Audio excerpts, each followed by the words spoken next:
today we have another fantastic guest with us, Wade Preston, who is the Executive Director of the North American Blockchain Association, or NABA. Appreciate you joining us this morning. Yeah, man. Really great to be here. Absolutely, dude. So, um, for those that may not know who you are or, how you became the Executive Director of NABA, can you give us, kind of a walk down memory lane of your background and then what led you to this spot? Yeah. I ended up in this spot because a long time ago I was a kind of fresh faced college kid, very idealistic, wanted to save the world. Got a philosophy degree because I just really wanted to be in it for the money and the women and philosophy. uh, uh, so I got a philosophy degree. Kind of got out of school and was working through grad school and working in the nonprofit sphere, trying to save the world. I was in West Africa working in microfinance. We were giving out these little tiny loans to, people who were starting small businesses in rural West Africa. And I mean, literally like selling cooked rice by a dirt road.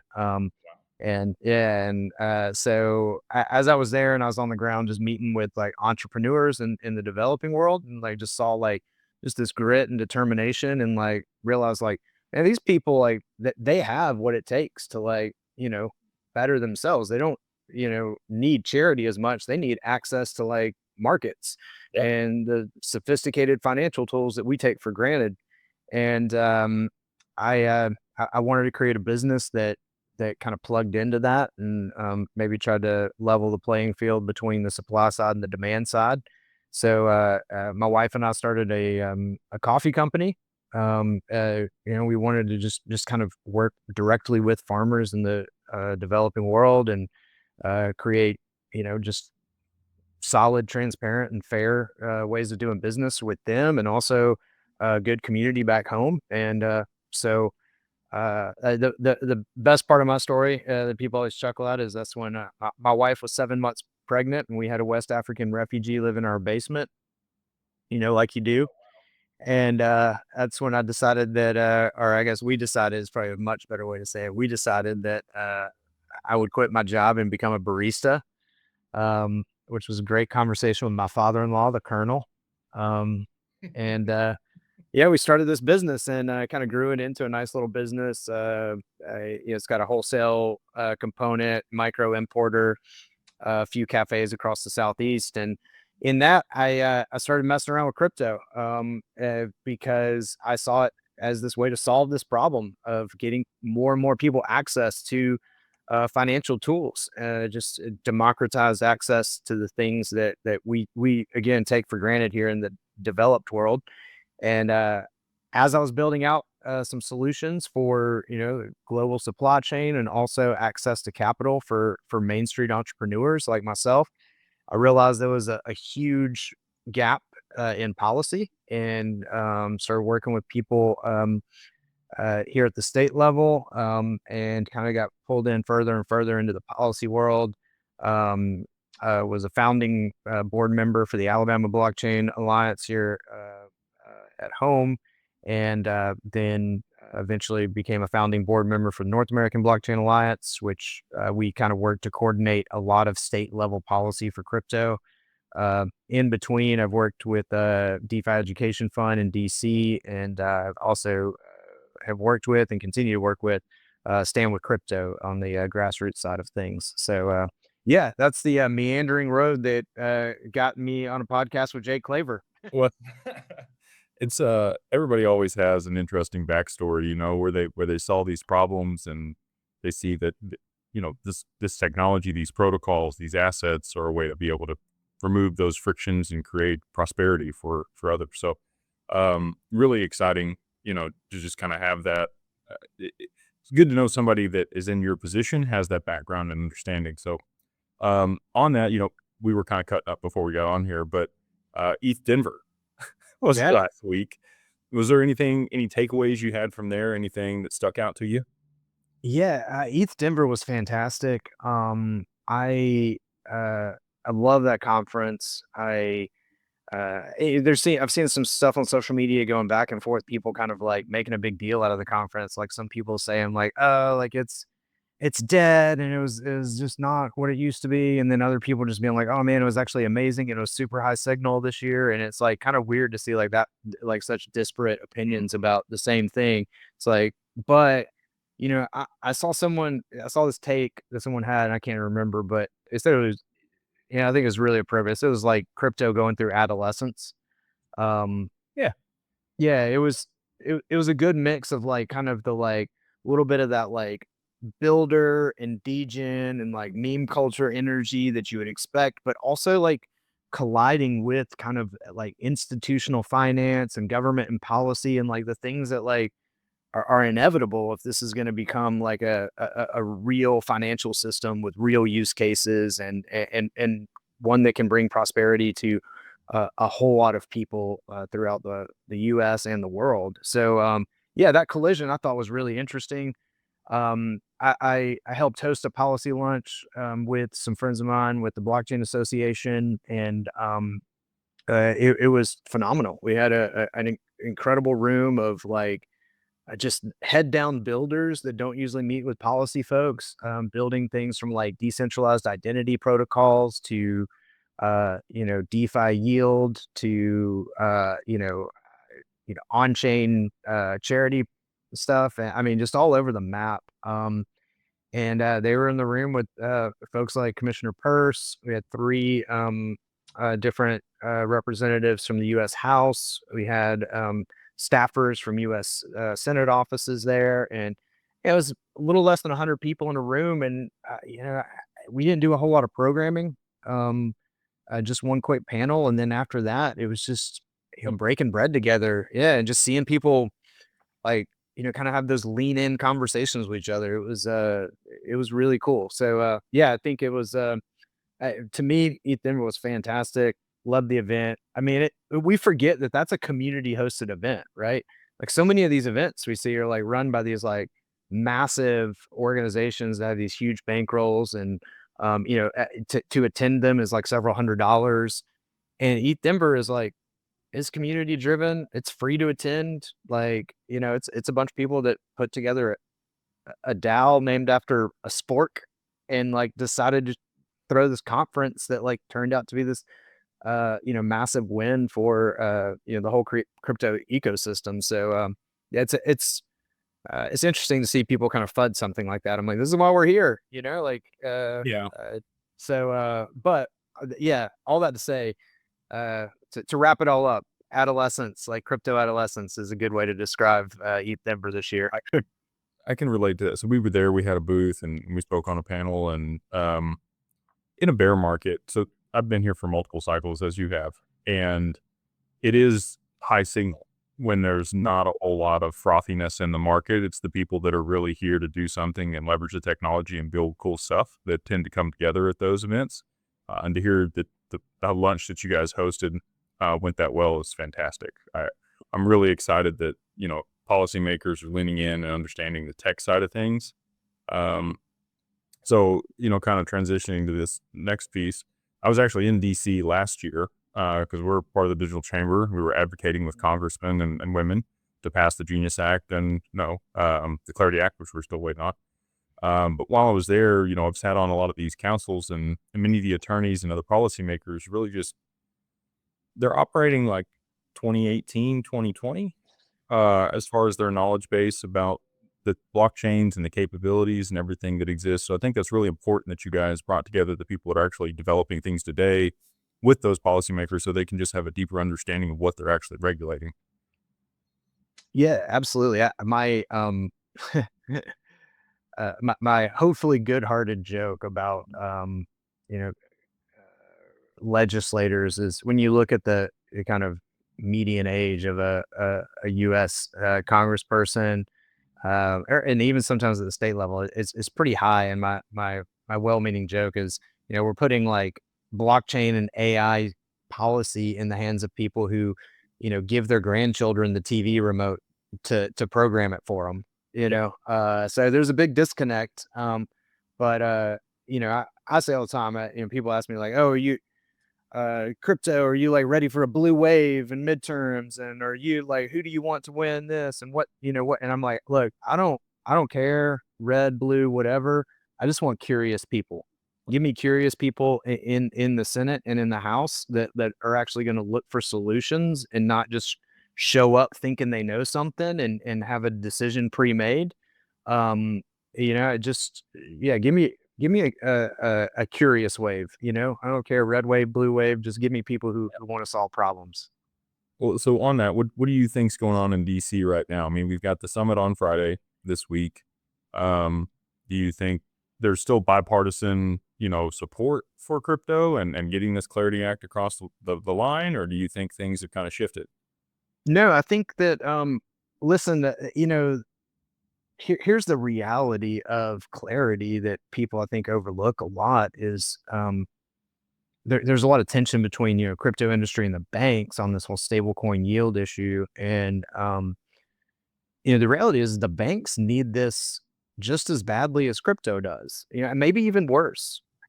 Because Genius, yeah, maybe worse. Yeah. So um Genius allows for third party entities to offer rewards on stable coins. Um, and the banks are really uptight about that, and they want some for no pun intended, they want clarity on exactly what that means and what can be offered and what can't be offered, and that's where the negotiations happen. So the last thing the banks want is for clarity to fail. That banks want crypto market structure to pass. And that's kind of, a few weeks ago, you kind of saw this thing where Brian Armstrong sort of just walked away from the table because the industry can do that. Like industry is in a place where, market structure passing would be very, very good so long as it's good market structure, right? We don't want to, solidify something, put something in stone, through a congressional act that comes in, that becomes law, that's not good, because we've got pretty favorable regulators now in the CFTC and the SEC. So we've got, at least 3 years of being able to, get some good rulemaking and have a little room to breathe and to show the world that, like, hey, with some good rulemaking, like this is really a lever to pull. It's not a thing to be scared of. So yeah, I think because of that, because both parties really want this to pass, they'll get to some understanding. And I think it's, first step's going to be stablecoin yield.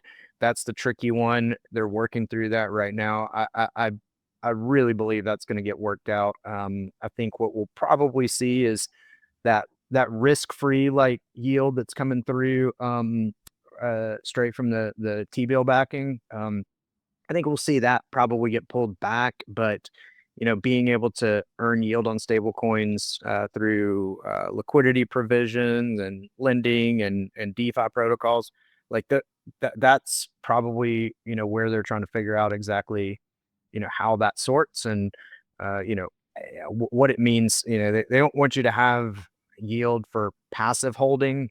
When I say the banks don't, because that competes with their monopoly they've had since 1913. And we can have a whole philosophical discussion about whether or not that's okay or not, but that's the thing they really don't want, is that kind of competition. That they'll wrap it up in like, oh, it'll cause deposit flight, but I mean, there's already savings accounts out there through like SoFi and others that offer even more than risk-free rate now, and it hasn't caused deposit flight. But yeah, I think we'll get there. And it's just a matter of where they're going to land on that, and then it'll go. I think in markup in the Senate Banking Committee, we'll probably see again these ethics, kind of saber rattling about ethics, and ethics is ultimately non-germane to a market structure bill. Like ethics has nothing to do with the structure of markets. It has to do with how government officials interact with them. So, but those who want ethics guardrails know that this is probably their best time to, like, get them into something, is use this vehicle. So they'll do a lot of they'll make a lot of noise out of that.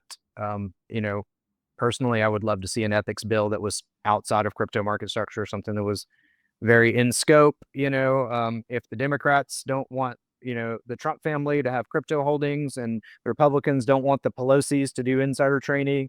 Like, okay, come together, make a bill, call it the Pelosi Trump Act, and have it on like trading ethics, and we'll do that. That's probably never going to happen, but that would be logical to the rest of us in the world, right? But yeah, after we clear yield or rewards language, and kind of go through the motions on the ethics stuff, and hopefully that doesn't become a landmine. I think we've got a bill, and hopefully it's all wrapped up before April, so uh, doesn't bleed into midterm campaigning. That would be bad. Yeah, that's kind of my concern with it. This on the yield part, like how does that affect the average person? Right. So obviously it affects the banks, it affects the exchanges. A lot of people that are at the table, but for somebody that's got some money at a bank or a crypto exchange and they want to be able to get paid passively, like you talked about, Yeah. you think that's still going to be an option, or you think it's going to be, less than what it is now? I think in a perfect world, right? And my like, kind of sensibilities about, what sort of rights human beings should have, that like, yeah, people should be able to access the risk-free rate, and like they should have, liquid access to T-bill yield, right? These are like short-term T-bills, 60, 90-day T-bills. And it would be amazing if you had a wallet that you had stable coins in, and you could spend those stable coins whenever, right? You go buy a cup of coffee, but that wallet, while it's just sitting there, it's just earning, yeah, it's earning some significant portion of the risk-free rate. That would be, I mean, philosophically, that would be great. I do understand that the political realities of that are tenuous, and I think that, and also we know that you can earn way more than the risk-free rate, um, in some fairly safe vehicles, right? Aave or something like that, right? Now you can't have that sitting in a wallet that like you can't spend, you can't buy your, yeah, you can't buy your cup of coffee, out of that same pot, right? Just have it passively earning out of an account or a wallet that you can spend, any time out of. You have to kind of set it aside, right? Um, but I think that's fair. I'm not gonna. I think politics is what it is, right? We got to choose our hills to die on, and I think ultimately, if we were able to like use Morpho or Aave or whatever through like a good trusted front end, and like just normal folks can access that, and they can get you know 5, 6, 7, 8, 9. I mean, I think Zirkit is offering, they have a little bit of a looping, it's probably a little higher up the risk curve, but I think they're offering like 11 or 12% on USDC. Like, that's so much better than what we have right now. So I'm here for it. I think that's probably where we'll land.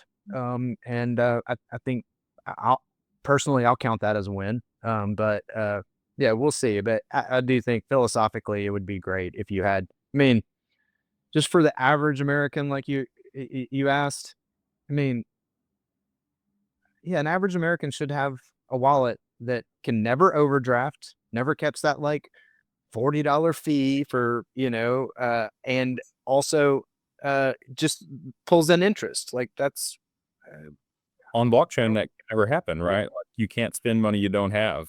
It's exactly. And banks, make a lot of money off of charging people for money they don't have. And we can have a whole discussion over the ethics of that, but yeah.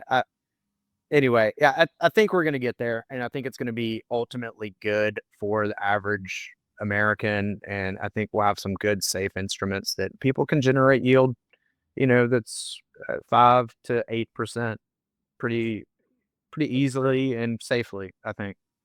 uh, what's the conversation like at the state level? Do you think that the states are having some impact? I mean, I know you were with the Alabama Blockchain Council before you kind of escalated up in your career.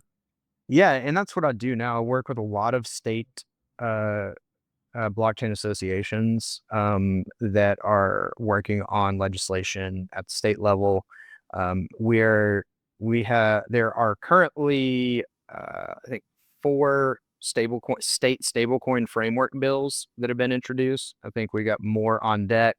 We'll probably have 7 or 8 soon enough. But Alabama, Georgia, Florida, and Indiana all have them introduced now. The Genius Act allows for not only allows for, but kind of encourages any stable coin issuer under $10 billion. The federal government just doesn't want to deal with that. That's too many issuers. They want to push that down to the states. But the states need a framework to regulate those. So I think Florida is looking really good to be kind of the leader in the clubhouse. I think we'll see a Florida bill get passed pretty soon, and we'll work hard to make sure that that's a good one. We're working with the great folks at Florida Blockchain Business Association down there. They do awesome work. Samuel, they're working really hard to make sure that bill is done right.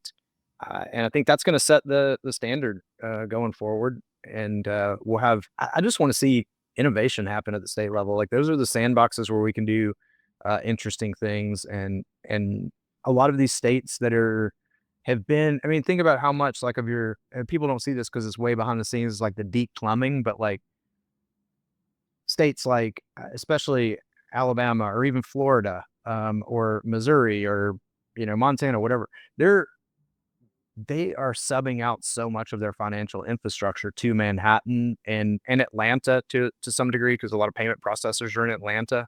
Even Texas, as much kind of financial services that Dallas has, a lot of that payment infrastructure, and it's getting kicked out to other jurisdictions.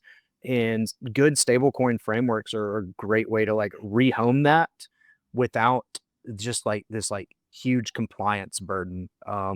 And people hear oh, there's not the compliance burden, and they go oh, it's crypto, it's scary, no compliance. No, there's no compliance burden because it's transparent, right? It's all on chain, it's easy to track.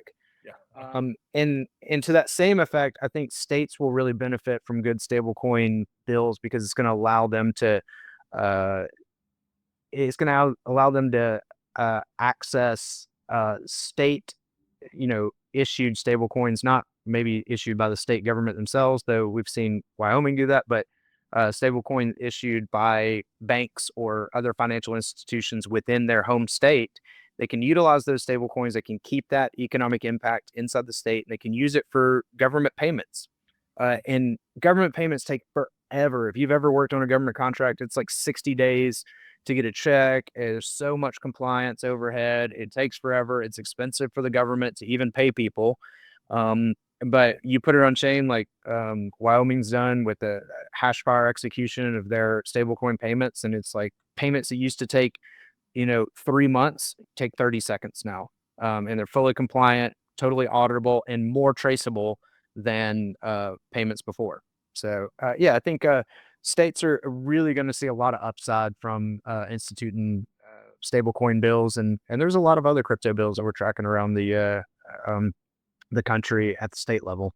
So this is kind of like the money transmitter stuff also, right? Like there's a federal guideline to be a money transmitter. And then if you're a money transmitter and you have clients across multiple states, you have to be licensed in each one of those states also. Yep. Okay. So very, very similar infrastructure that they've designed for this, which is probably good. There needs to be oversight. Yeah. And it's really up to the states how they want to design it. It does have to be, as the national bill says, the Genius Act, it has to be substantially similar.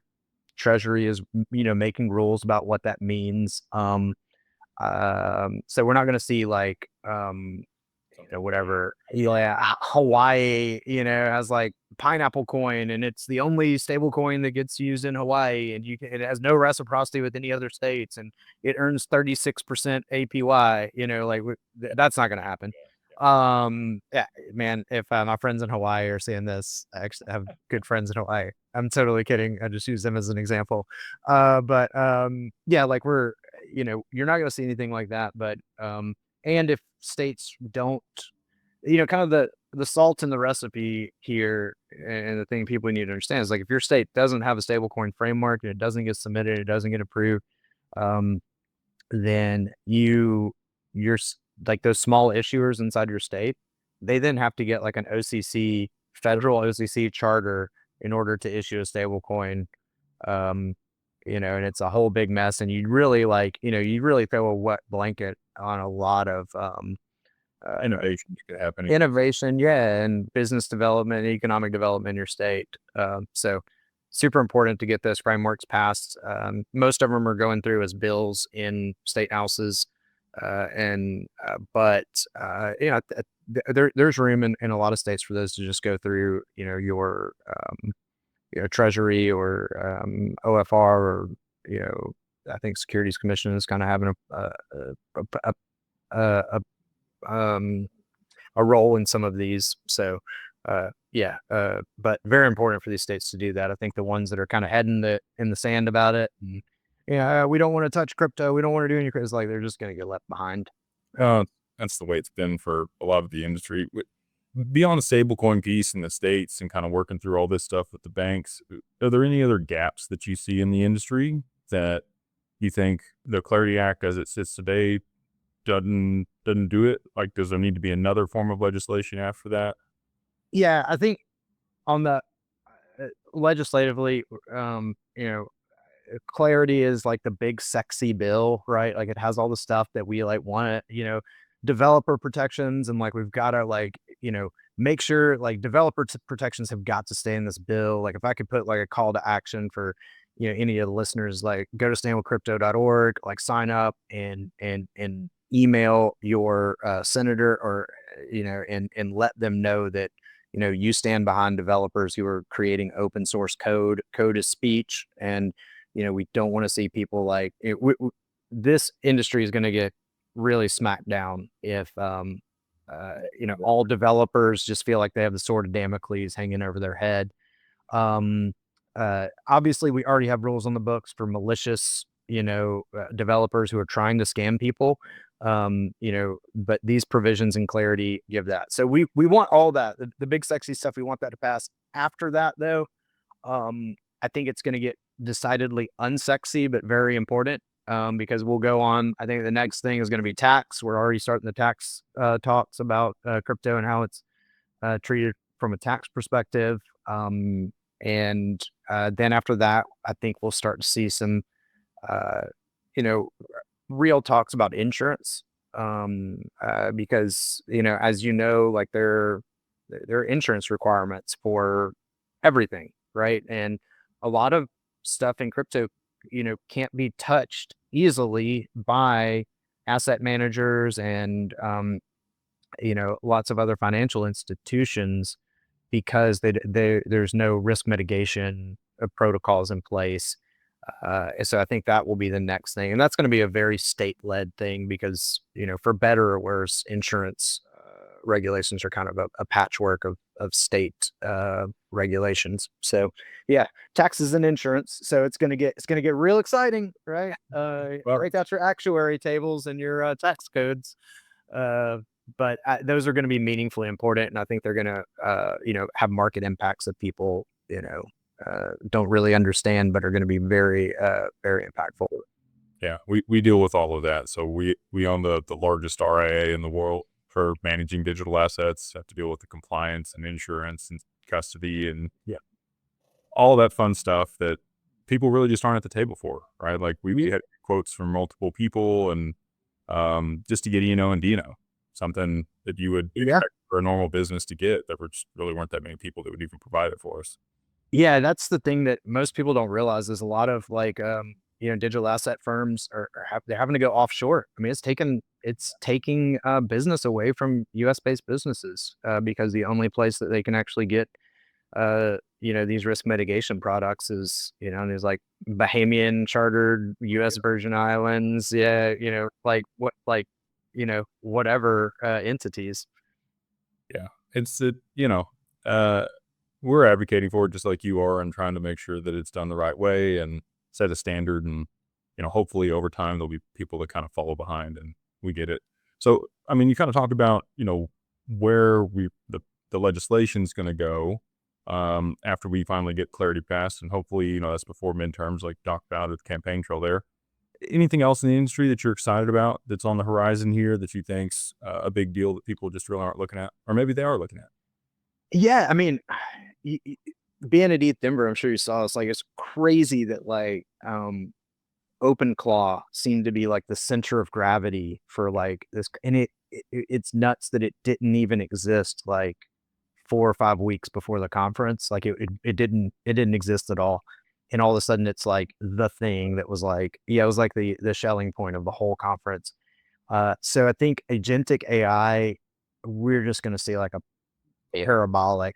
Yeah, I mean, and you know, I think probably the thing that like, folks like you and I, like we're very well aware of it, but just general public is just so woefully unaware of the intersection of crypto and AI. They don't think like, hey, agentic AIs are not going to wait 3 days for an ACH payment to clear.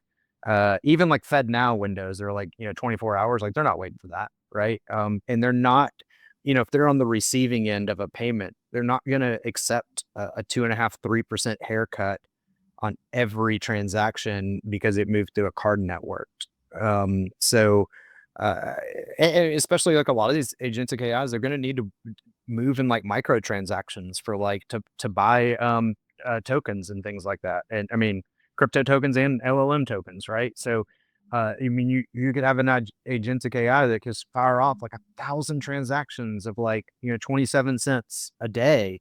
They're not going to use Visa for that. They're going to have to use stable coins or some kind of crypto rails to make that work. We also need crypto.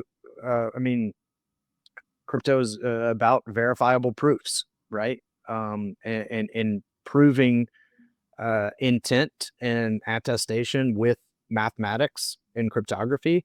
And when we think about deploying AI to do particular tasks, like we want to make sure that they're staying in the lane, right? If you're a city government and you want to have an AI that runs all of your traffic lights, right?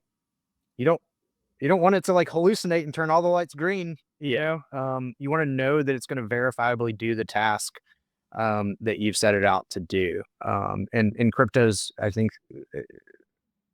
the only thing that gives it those guardrails.